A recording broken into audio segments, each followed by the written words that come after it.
Toyota Kijang Innova tipe G. Nah, ini buat kalian yang nyari ya MPV yang sudah terbukti reliability-nya dan populer lah di masyarakat Indonesia. Sebenarnya kalau kita ngomongin desain, kayaknya semua orang udah pernah lihat ya desainnya, tapi nggak apa-apa, jelasin dikit aja. Di sini ada lampu yang masih multi reflektor halogen, di bawahnya ada fog lamp. Terus kalau tipe V di sini ada corner sensor. Dan ini bentuk depannya, karena ini tahun yang 2012, ini berarti facelift kedua. Dan menurut saya ini yang paling bagus lah desainnya, paling ganteng gitu, simple, nggak macem-macem kayak yang facelift terakhir yang grillnya gede sendiri. Ini nggak, simple aja, masih agak kecil sih. Terus di sini ada, kalau di sini tipe V-nya dapat chrome lagi. Tapi kalaupun dapat nggak alay loh. Saya sukanya itu, karena tipe G cuma di sini aja chrome-nya. Oke, kita lanjut ke samping karena di depan sudah begitu aja. Di samping ada velgnya. Velgnya ini 15 inci. Tipe V dapat 15 inci juga, tapi desainnya berbeda. Kalau yang ini desainnya ya nggak bagus-bagus amat, tapi nggak jaga amat juga. Yang penting cocok lah sama mobilnya. Kalau yang setelah ini dapat two tone sih, bagus kalau yang two tone-nya. Terus di sini ada kaca spion yang chrome. Terus di sini ada sen yang ketabrak motor jadi pecah begitu. Terus ada side body molding. Terus kalau di V ini chrome ya, sama di sini ada talang air. Di sini antenanya. Terus kalau tipe V di sini antenanya, dia yang printed di kaca. Terus lagi-lagi velgnya seperti gitu aja, rem masih tromol. Dan kita ke belakang. Kalau di belakang ini ada spoiler ya. Dapat, kayaknya semuanya dapat deh. Kayaknya nggak pernah lihat saya yang nggak dapat, kecuali yang beli yang baru-baru keluar gitu. Terus ada wiper. Kalau tipe V dapat defogger belakang. Di sini ada chrome kecil aja. Kalau yang V ini full chrome. Di sini ada emblemnya. Ya, lampunya begini yang 4 cluster, yang facelift kedua sampai facelift terakhir ya. Di sini ada corner sensor dan di sini ada tanduk yang bonus dealer, tapi kayaknya semuanya dapat. Oh ya, sama kalau tipe V dapat corner sensor juga ya di belakangnya. Jadi itu kayaknya aja. Oh ya, harusnya di sini ada emblem CC sama tipenya. Tapi ini karena pernah di repaint jadi copot entah kemana. Kita lihat aja bagasinya. Ya, ini bagasinya seperti ini. Nggak gede sih, nggak gede-gede banget. Di sini ada kopernya segini. Dan ya muat paling 1 sama 2 lah. Kalau dipaksain nggak bisa juga 3. Seenggaknya lumayan lah, bisa bawa segini. Terus karena ini lipatannya ke samping, jadi bisa luas gitu sampai depan. Kita coba ya. Nah, kalau ini ke samping dan yang tengah itu ke depan. Jadi sebenarnya bisa dibilang ya ini nyambung lah gitu ke depan. Tuh. Ya udahlah. Terus sebenarnya cukup praktis kalau kayak gini daripada yang cuma maju ke depan gitu aja kayak PV kemarin. Tapi ya ini agak berat sih naikin ininya. Perlu 2 tangan, nggak bisa satu aja. Kalau reborn kan dia udah ada pegasnya, ini belum ada, sayangnya itu. Sama di sini ada tempat dongkrak sama toolkit. Cuma ini plastiknya agak memble ya. Buat mobil harga 200 jutaan di tahun 2012 agak kurs gitu. Sama di sini gantungan lumayan buat mungkin belanjaan atau apa gitu, mau digantung-gantung nggak apa-apa. Sama di sini plastiknya cuma setengah aja, bahkan kayak R3 kemarin nggak full sampai sini plastiknya. Sayang aja sih, cuma nggak apa-apa, seenggaknya masih ada plastiknya daripada nggak ada. Paling itu aja sih. Sama di sini buat ban serepnya. Ya kurang lebih itu aja. Sekarang kita coba lihat interiornya. Oke, kita coba lihat interior depan dari Innova ini. Desainnya ya biasa aja. Kita kayaknya semuanya udah tahu juga desainnya bagaimana. Plastik semua, nggak ada yang spesial di sini. Terus di tengah ada jam digital, harusnya di sini MID. Kalau di tipe V ini cuma jam digital aja. Ada head unit yang buat bisa CD, DVD, radio, USB sama aux saja, nggak terlalu spesial. Terus ada di sini open close air, ada buat hazardnya di sini, sama di sini ada pengaturan ke arah kaki, seenggaknya ke arah depan dan ke arah kaki ya, bukan kaki doang. Ya sedikit modern lah ya. Cuma kalau tipe V ini digital semuanya, sampai dapat front defogger juga kalau tipe V. Terus di sini ada asbak. Di sini banyak tombol kosong yang keisi cuma di sini ada parking sensor sama lighter aja. Kalau di tipe V dapat power outlet di sini paling kiri, sama di sini ada corner sensor. Terus di sini karena tipe manual, di sini ada tempat penyimpanannya. Di sini ada tempat, nggak tahu buat naruh apa ini. Tiba-tiba ada sekatnya di tengahnya. Terus di sini ada cup holder. Kalau tipe yang Matic di sini dapat 2 cup holder ya. Jadi nggak tahu tiba-tiba dapat cup holder tambahan gitu kalau beli Matic. Terus di sini ada rem tangannya masih biasa, dan di sini bisa naruh permen sama nih plastik yang segede ini, muat di sini. Gede sih ini. Di sini ada laci yang gede, laci atas, dan laci bawah yang lumayan gede. Terus di atas ada sun visor dengan kaca, dan di sini ada sun visor dengan card holder. Di sini ada kaca yang day night view, dan di sini setirnya desainnya sampai tire atas Toyota juga pakai gini, yang Camry juga desainnya gini. Cuma ini kalau tipe V dia dapat kulit, habis itu wooden panel. Ini enggak, bahannya gini aja dan polos, nggak ada steering switch sama sekali, dan nggak ada airbag. Ini safety-nya sama kayak EPV kemarin. Tonton aja di situ, nanti ada muncul tiba-tiba EPV biar tahu safety-nya kayak gimana. Terus di sini speedonya biasa aja, backlightnya warna putih, cuma ada odo, trip A, trip B, udah itu aja. Di sini buat wiper sama lampu, fog lampnya di sini ya. Terus di sini ada buat alarm, indikatornya sama electric mirrornya di sini. Nggak electric track ya, cuma pengaturannya aja elektrik. Lipatnya mah manual aja biasa. Terus di sini untuk door trimnya di sini ada fabrik, jadi nggak polos-polos banget. Terus ininya warna krem gini ya. Kalau tipe V ini chrome di sini. Terus ini auto up and down buat driver. Sama ada tweeter di sini. Ini speakernya ada 6. Ada tweeter, ada speaker bawah, dan nanti di tengah ada juga. Sama ini di sini ada cup holder buat 600 ml aja, sama ada door pocket kecil. Sama di sini ada seatbelt head adjuster. Dan kalau tipe V di sini dapat tempat kacamata ya sama map light. Di sini nggak dapat, bisa ditambah sih, tinggal tempel aja tuh. Sama di sini ada lampu di sini.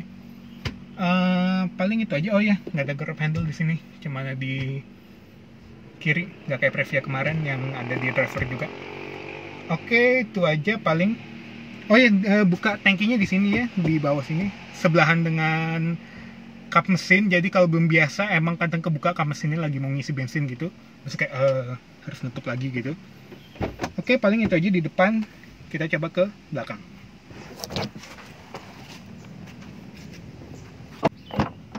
Oke, ini di baris tengah Innova. Jadi di sini pertama-tama space-nya ya. Space-nya ini luas. Saya tingginya sekitar 173 cm. Ini untuk posisi paling mundur luas banget ini, bahkan kakinya bisa masuk ke bawah kursi depan. Dan ya luas lah ini. Kepala juga masih ada ruang walaupun nggak banyak. Terus di sini ada grab handle yang belum model ngelipet ya, agak kuno sih. Di sini ada kaca yang gede, lumayan lah. Kalau buat sender juga enak jadinya, soalnya habis sampai bawah. Habis itu di sini ada fabric lagi, jadi nggak terlalu polos. Sama oh iya, saya tadi lupa ngasih tahu, kalau tipe V dia dapat wooden panel ya, kayak di sini. Habis itu panel tengah sama di pintu depan juga dapat wooden panel. Ini tipe G, jadi abu-abu aja. Di sini speakernya. Terus untuk cup holder muatnya 600 ml juga, sama kayak di depan. Sama ada door pocket lagi kecil. Dan di sini karena ini sarung ya, dapat sarungnya dua kantong kursi, jadi ya lumayan. Saya lupa aslinya ada kantongnya dua-duanya atau enggak, kalau tahu komen di bawah aja. Sama di sini bukan bawaan, ini tambahan aja. Kalau tipe luxury sama V dapat yang di tengah yang ngelipet ke bawah gitu, jadinya ngebuka ke bawah. Lebih enak itu sih sebenarnya. Kalau ini kadang pusing nonton sambil jalan gitu. Terus ya ini double blowernya yang rapi sih, yang udah di sini. Sini pengaturannya. Terus untuk kursinya ini lumayan empuk, nggak keras-keras kayak Cortez, itu keras banget. Sama saya di sini nggak ada armrest, kalau tipe V dapat kok. Jadi kalau nyari tipe V aja ya. Dan ini sliding ya. Ini yang paling mundurnya, ini paling majunya. Paling majunya juga masih ada space kok, jadi nggak sempit-sempit banget. Dan ini karena bawahnya tonjolannya nggak terlalu tinggi, jadi untuk 3 orang masih bisa kok. Ini masih bisa muat dengan nyaman gitu, nggak muat dempet-dempetan banget, lumayan lah. Dan paling itu aja sih di sini, tidak ada yang spesial lagi. Mari kita lanjut ke belakang. Sayangnya nggak kayak EPV kemarin ya, ini belum one touch tumble, masih two touch tumble lah istilahnya. 1, dan di bawahnya ada tuas lagi 2. Sayang sih belum one touch. Oke, sebentar. Kita lihat dalam posisi paling mundur. Saya buka dulu ini biar kalian bisa ngeliat juga. Nah, kalau di posisi paling mundur nggak ada ruang di sini. Tapi kalau kita majunya jadi dikit, karena nggak perlu sampai full untuk belakang itu luas. Nah, segitu aja. Ini udah luas loh. Ini udah lebih dari cukup untuk perjalanan jauh, bisa lah ini saya di sini. Dan di sini ada headrest yang proper. Ini gede, ini headrestnya enak. Jadi agak nggak usah tegak-tegak banget, selonjoran aja gini. Dan ini nyaman. Untuk perjalanan jauh saya masih bisa lah di sini. Sama kacanya agak gede juga, jadi nggak claustrophobic di sini. Di sini ada 2 cup holder, dan tapi di kiri cuma ada 1. Dan ini masih ada tick line sampai segini. Jadi ya kalau nggak ada bagasi ya, kalau ada bagasi masih ada muat dikit, tapi ya paling kegencet lah. Apalagi kalau bawa bulu meranti kan gitu, udah kegencet itu. Terus di sini seatbeltnya 3, tapi yang tengah 2 titik juga, sama kayak di depan, sama kayak di tengah maksud saya. Tapi seenggaknya safety agak kejamin lah kalau di belakang ini. Ada grab handle yang lagi-lagi belum retract, dan double bowernya seenggaknya nyampe sini, jadi anginnya bisa langsung ke sini. Dan ada lampu, bisa main-main di sini karena di sini nggak ada fitur lain. Jadi kayaknya di belakang itu aja. Yang ada fabrik di sini, dan nggak ada buat nyenderin tangan, jadi ya tangannya tidur aja lah di sini, nggak usah banyak macam-macam.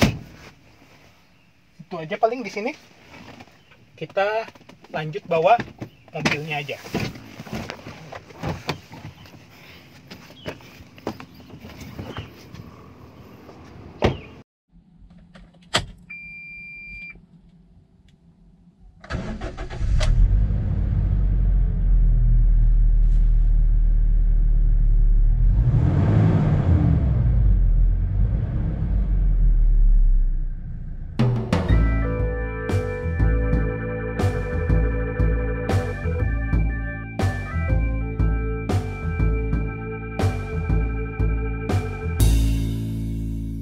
Oke, sekarang kita coba bawa mobil ini. Pertama, karena ini manual, yang kerasa adalah koplingnya. Koplingnya nggak terlalu berat sih buat saya, dan nggak terlalu ringan juga, jadi masih tahap wajar lah untuk mobil dengan mesin 2000 cc. Terus gasnya ya feel mobil Jepang biasanya, nggak perlu dalam-dalam buat ngegasnya. Remnya enak sih, lumayan. Tapi diingat nggak ada ABS ya di sini, jadi jangan macam-macam juga. Lalu untuk setirnya biasa aja, nggak ada yang spesial di sini. Cukup untuk membuat mobilnya berbelok aja, yang penting itu. Dan apalagi ya, untuk visibilitas ke depan bagus, ke samping juga bagus. Di sini ada kaca kecil ya yang di samping, yang di pilar A. Terus ini juga gede, ke belakang juga gede.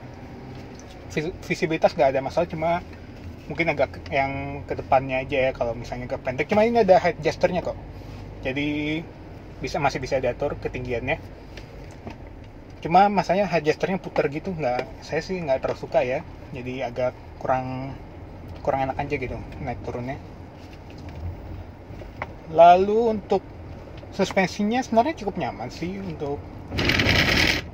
untuk mobil MPV kayak gini, memang harusnya nyaman. Cuma saya jujur aja lebih suka suspensinya ini daripada punyanya Reborn.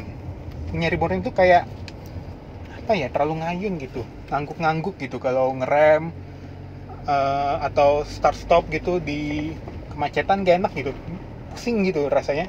Kalau ini enak, jadi pas ngerem masih nggak terlalu nunduk lah gitu. Dan ya body rollnya masih tahap wajar, nggak terlalu parah. Lalu untuk mesinnya ya,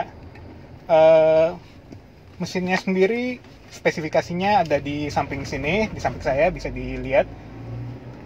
2000 cc yang jelas, inline 4.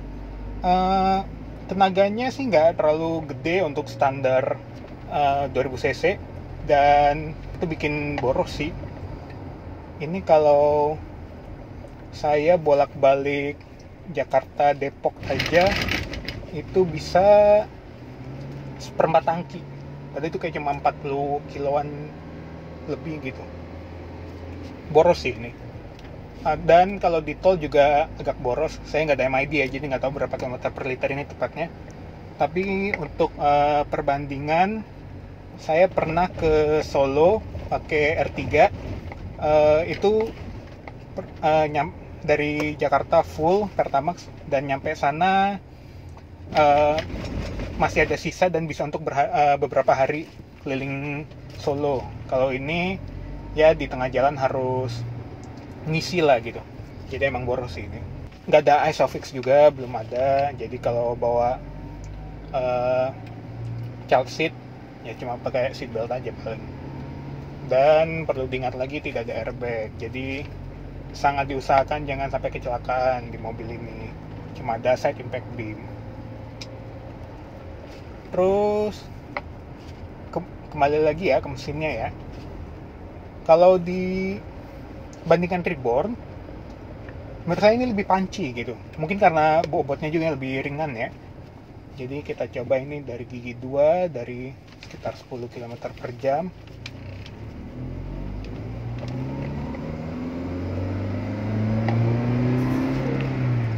Itu nyampe 55.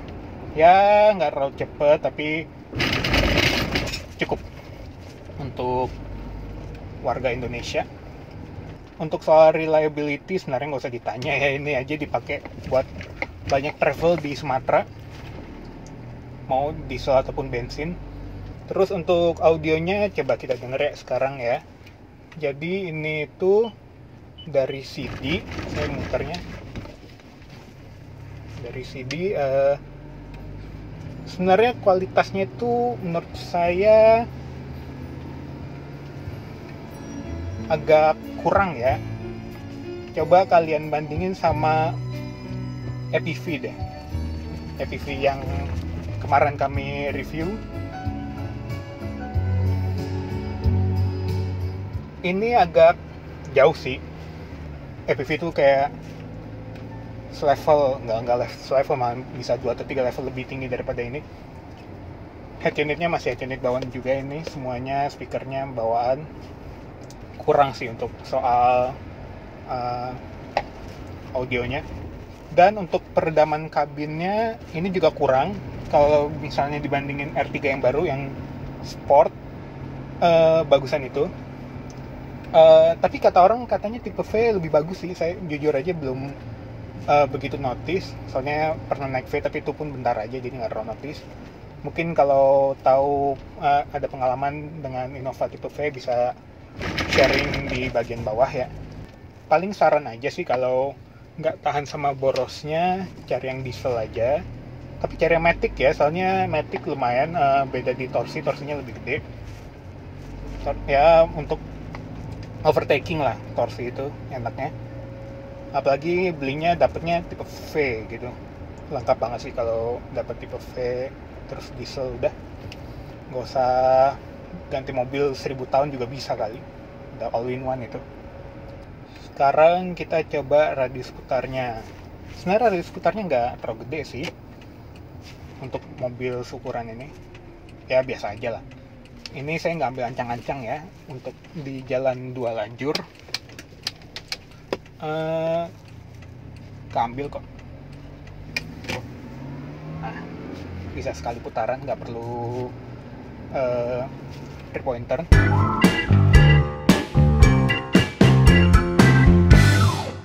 Bagaimana kesimpulan saya untuk Innova ini?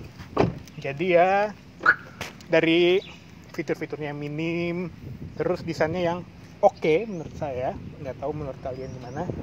Sebenarnya gimana ya, mobil ini udah 8 tahun dengan keluarga saya, dan saya nggak pernah kayak sekali nyesel gitu kenapa milih ini gitu. Paling saya nyesel karena milih tipe G aja sih, jadi kayak nggak ada airbag, habis ABS gitu-gitu. Tapi kayak milih Innova itu nggak pernah salah gitu. Kayak misalnya gini, misalnya ke Hotel Mulia gitu, ini masih layak lah gitu, nggak kayak sorry to say Avanza gitu. Habis itu kalau ke pedalaman masih layak juga, ini masih sederhana, dia masih humble, nggak kayak Reborn gitu. Reborn udah mulai kayak tire mewah ya sekarang. Kalau enggak, ini masih sederhana, dan sederhana tapi nggak malu-maluin gitu. Terus, dan ini benar-benar multi-purpose vehicle. Kita banyak sering lihat Innova melibas banjir, off-road. Ini aja pernah lewat jalur puncak yang entah di mana itu gara-gara disuruh GPS untuk melawan buka tutup. Ini masih bisa, padahal itu cukup berat ya terrainnya itu. Dan ini masih bisa gitu. Kayak ini all in one udah cukup, nggak perlu mobil-mobil lain gitu.